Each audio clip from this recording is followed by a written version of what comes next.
SC వర్గీకరణను వ్యతిరేకిస్తూ రంగారెడ్డి జిల్లా ఇబ్రహీంపట్నంలో మాల మహానాడు నాయకులు ఆందోళనకు దిగారు. అంబేద్కర్ చౌరస్తా దగ్గర సాగర్ రహదారిపై బైఠాయించి ధర్నా నిర్వహించారు.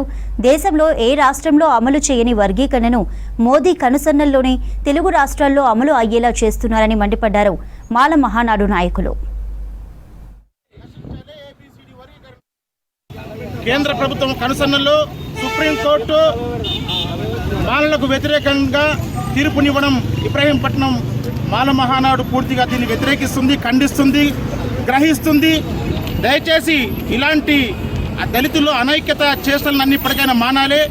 ఇప్పటికే భారతదేశంలో 30 రాష్ట్రాలు అమలు చేయాల్సింది కేవలం తెలుగు రాష్ట్రాలు అమలు చేయడం తప్పు. ఇది ఎప్పుడో కాలం చెందిన సిద్ధాంతాలు పట్టుకొని కూర్చునే విధానం కాదు.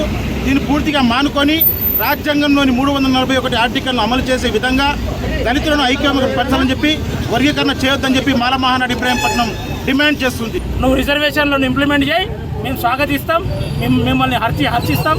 రేపు పొద్దున మళ్ళీ కూడా రేపు భవిష్యత్తులో నిన్నే మేము మా లీడర్గా ఎన్నుకుంటాం. మొన్నటికి మొన్న కాంగ్రెస్ పార్టీకి మాలలము ఐకమత్యంతో ఏ కులం కూడా కాంగ్రెస్ పార్టీకి మరి మేము వెన్నంటున్నామని చెప్పేసి చెప్పలేని పరిస్థితి.